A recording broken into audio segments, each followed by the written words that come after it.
Hello, friends. This is Dave Hurwitz, executive editor at ClassicsToday.com. You know, I love a challenge.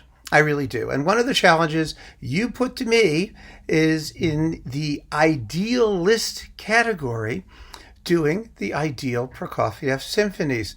And, you know, you would think that might be a little difficult because, again, it's sort of like the Mendelssohn symphonies in the sense that some of them are wildly popular, that is, specifically numbers 1 and 5, and the rest vastly less so. So there are huge differentials in terms of the number of available recordings from which to pull. And, as with most of these videos, I do not repeat any orchestras or conductors in this particular list. Well, sometimes I repeat orchestras, but not conductors. They're all different. And so once again, if you're going to come up with your list, I challenge you to do the same. It's not that easy. It really isn't, particularly when you get with symphonies like 2, 3, 4, and even 7 that a lot of people have done, but pick the great ones. I mean, the unabashedly great ones. That's harder. It's really, really a lot harder. So here is my ideal Prokofiev symphony cycle. All 7 of those suckers. Actually 8, because there are 2 versions of number 4, and I'm going to give you both. How's that for a bonus? Anyway, you ready? Here we go. First, the Classical Symphony. Now, the Classical Symphony has been done by everybody. It's absolutely wonderful, but nobody has ever beaten Ormandy in Philadelphia. I mean, he was a great Prokofiev conductor. You know, he did 4, 5, 6, 7. Some of these have not been available. They were available on Japanese Sony, but they desperately need to be carefully remastered and repackaged. I mean, the sonics are a mess in some of them. I really think it's just a shame that we don't have an Ormandy box. You've said it. I say it. Maybe it'll happen. Let's hope. Anyway, Classical Symphony is Ormandy in Philadelphia. It's been coupled a bunch of different ways. I like this old Odyssey recording because you get the Lieutenant Kijé and the Love for Three Oranges suite, which I've talked about before. I've talked about the Kijé, and I've talked about this disc, which is, in my view, possibly one of the handful of greatest Prokofiev discs ever made. But the Classical Symphony, oh, it's just perfect. It's perfectly paced. It's amazingly well played. It has everything going for it. It really does. And it's very well recorded. This whole set was very well recorded. The whole disc was. So I think, excuse me, I have to scratch. There we go. I think we are absolutely in the best possible shape with Ormandy in Philadelphia. Now we come to number 2. Number 2 is that nasty symphony based on Beethoven's Last Piano Sonata, which I talked about in sequels. And then I used this performance. I'm going to use it again. Kuchar. Now, Ted Kuchar with the National Symphony Orchestra of Ukraine made a great Prokofiev symphony cycle. It's one of the 2 or 3 best ones out there. It really is. It's just wonderful, and I recommend it as strongly as I have ever recommended anything. The nice thing about this performance of the second, which is a nasty piece, oh, it's mean and snarly. I think it's tremendous fun, but you know, Prokofiev said it was going to be made of steel and fire, or ice and steel, or chocolate and peanut butter, or something like that. Some sort of, you know, provocative combination of opposite nastinesses.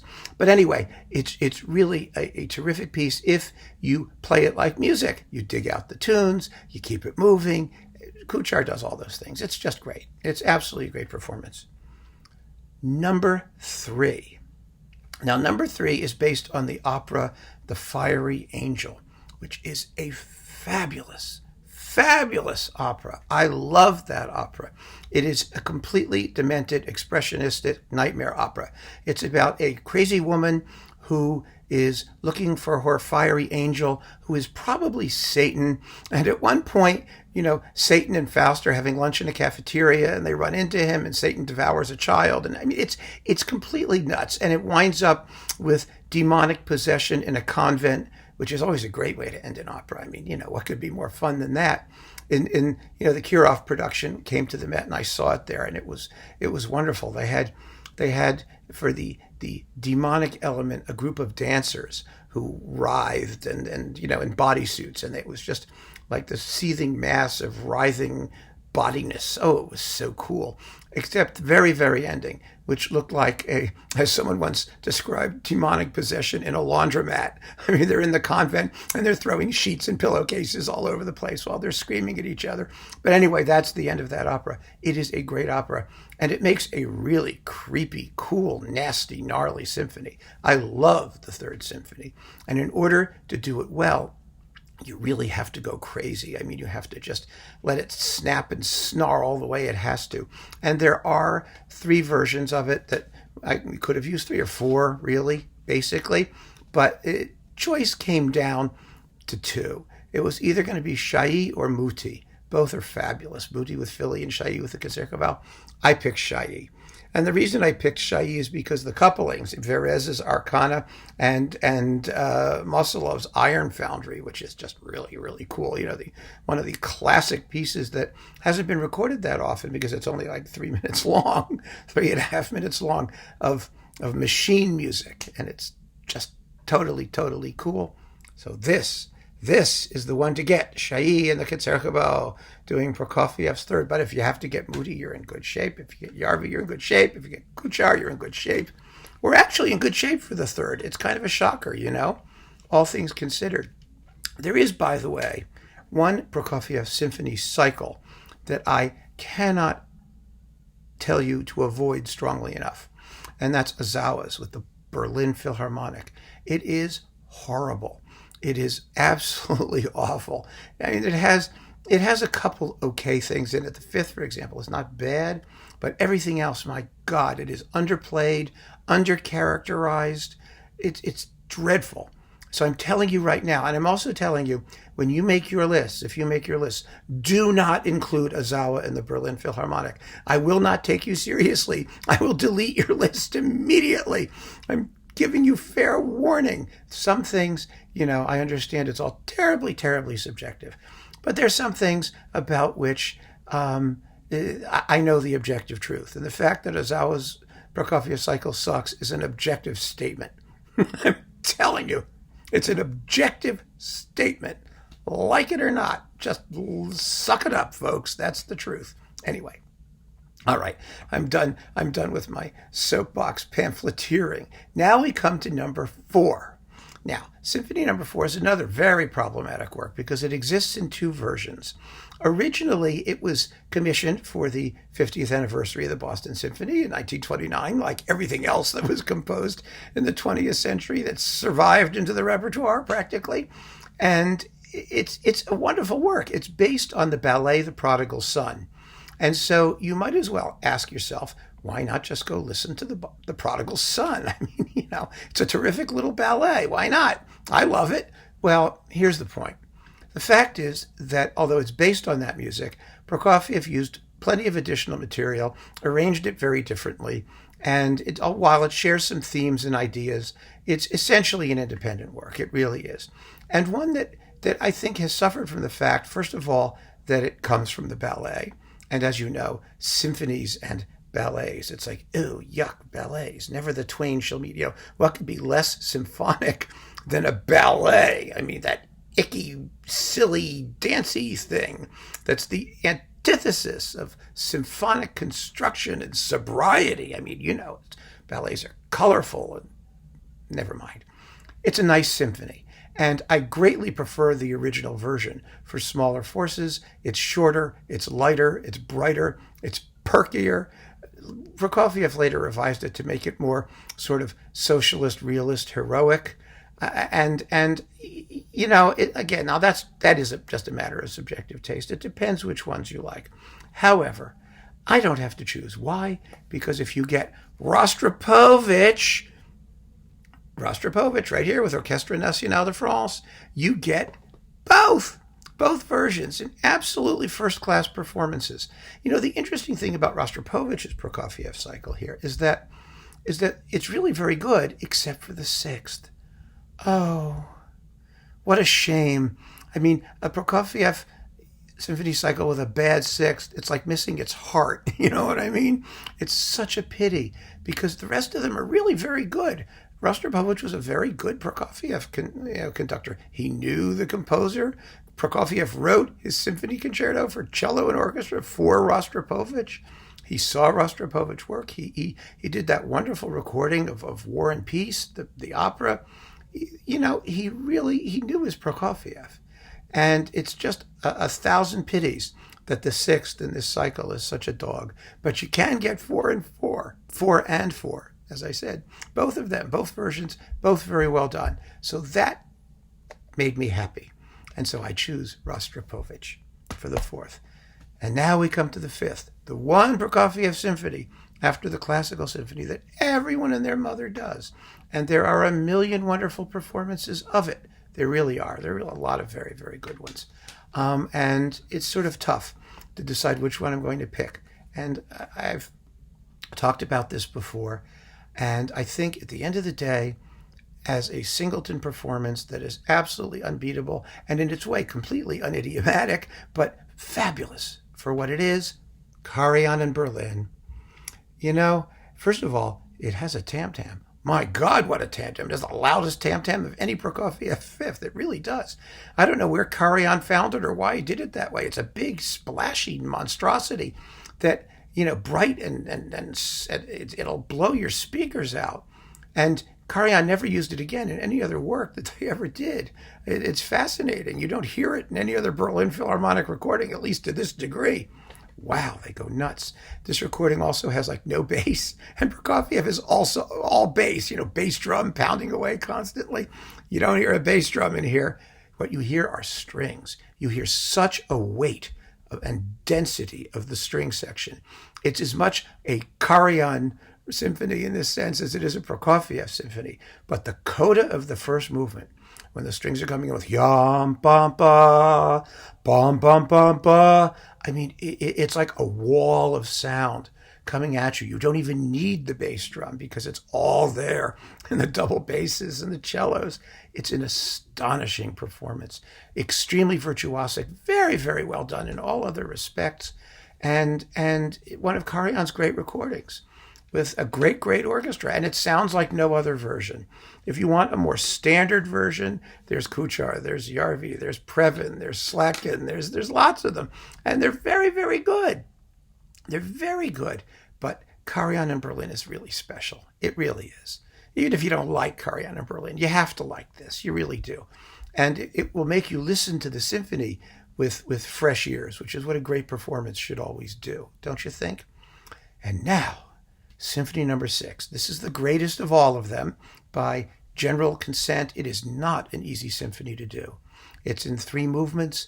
It has a very sort of loose-limbed first movement with it's sad. It's very sad music, very sparse music. It's been described as kind of flinty and harsh, and not from a dissonance point of view, just in terms of sonority. It's mostly wind sonorities. And it's desolate, a lot of the music.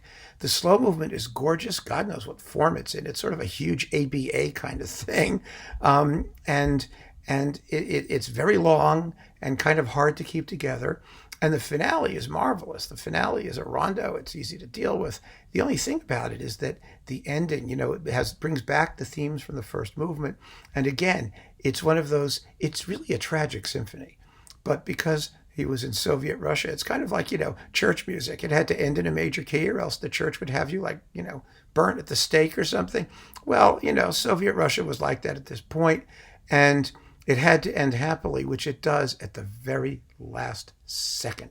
It's a militant symphony. The last movement has this theme that's, you know, it has this military rhythm running through it. Bum ba dum, bum ba dum, bum ba dum, bum ba dum, ba da da da da dum ba dum, you know, like that. And it comes back at the end and rises to this huge dissonant climax, and then with a bang on the tam-tam and the cymbals, you know, victory is snatched from the jaws of defeat. And it's up to you, as it is with Shostakovich Fifth, to decide whether that ending is really a happy ending or not. And I really think it's not. I think it's a very, very tragic piece ultimately, however happy it tries to be. And there's nothing that brings tragedy home than happiness that doesn't succeed. You know what I mean? And this is that kind of a work. It really is. But it's a brilliant, wonderful piece. And the performance to get is Järvi's. It was a totally new standard in this piece, because he plays it exactly for what it is, 110% commitment and passion and stunning recorded sound, and the Royal Scottish National Orchestra just blowing the pants off of it. It's thrilling in every possible way. And frankly, this is the best Prokofiev cycle generally. So if you're only going to get one cycle, this is the one you have to get, even though it's not my ideal cycle. I think you can do better in certain of the works, but on the whole, this is the best one. And you also get both versions of number 4 here. And if I hadn't chosen Rostropovich, I would have chosen these, because I'm picking Järvi for number 6. That's the one to get. Now, number 7. 7 is another problematic work. I mean, oh my goodness, these symphonies have such issues we need to deal with, don't they, folks? I mean, you know, they've just got all this baggage hanging off of them. Now, the 7th was written originally as like a children's piece or for a children's orchestra. It's a simple, clear, melodic relapse to an earlier style. It has no particular development. The tunes are lovely. The ending was revised because it originally ended quietly with the wonderful motive from the first movement, bum bum bum bum bum bum bum bum, over and over and over again, kind of like an innocent, sweet version of the end of Shostakovich's 15th, which wasn't going to be written for another 20 years. It's a lovely work. It's just a lovely, lovely, lovely work. And I'm looking at the one I'm going to show you. This will surprise you possibly also. But it's a great piece, and I don't really care which ending it uses. Some people give you both. It doesn't make any difference. It's a lovely piece of music, just for itself, just for the tunes. Forget that it's not symphonic. People say it reflects Prokofiev's declining inspiration. I don't know. I think anybody who could write a tune like the one at the end of this symphony, the big tune from the first movement that comes back at the end, he wasn't too declining. That was some tune. It's a great, great romantic Romeo and Juliet style tune. And the performance I would choose is Ashkenazi in Cleveland. This also is a great 6th, by the way. It's a real possibility for best 6th out there. These are great performances. Ashkenazi, of course, was a great Prokofiev pianist and also knows the Prokofiev style like nobody out there. And this 6 and 7, I wish he'd done the 5th in Cleveland. Mazel did it in Cleveland, remember. This is great. It's absolutely great. And I recommend it as highly as I possibly can. It's a beautiful 7th if you can find it. But again, there are no bad performances. Well, yeah, there are a couple, but I'm not going to get into that. There are very few bad performances of the 7th Symphony. But this one has, I think, all of that clarity and life and vitality that really makes you think that it's a fresh, young work and not, an old, tired work, which is what some people have said it is. So I would go with Ashkenazi in Cleveland in the 7th, and that's your ideal Prokofiev Symphony cycle. I mean, if you have yours, I'd be delighted to hear it. One thing I would ask very kindly, I've seen this in the comments now when we do these listy type talks, whether it's this or the best performance of a singular work, please don't just throw in a one-word comment. I saw somebody recently, we're doing Bruckner 7th, they just said, Rosebud. That's not a comment. And I'll delete them. I really will, because I really want these comments to reflect choices with reasoning behind them. You have to remember something. I feel, and I'm just blabbing now, but please take this to heart. I feel I have a responsibility to you and to listeners who are not familiar with this music to explain, why I choose what I choose. And when you comment, I'm asking you to do the same thing. I'd ask you to be mindful of the fact that there are many people out there who don't know what you know, who haven't heard what you've heard. And so we have to be kind to them. We have to explain to them why we're making these choices and try and give them a sense of what something sounds like or what our preferences are so that they can make informed choices as well. And that's what I'm hoping that these comment sections will become, sort of almost a discography, an annotated discography of what the possibilities are, so that while my choices are out there and I get to do the video, you get to comment and you get to bring your own experience to bear. And it isn't just for you, and it isn't just for you to tell me, it's for you to tell people out there who really might not know any better and who want to learn, who want to know, and who are looking at what you're saying. Remember, folks, people are reading these things. My mother, hi, Mom, my mother reads all the comments. She likes them better than the videos. So remember, when you are posting a comment, you are writing to my mother.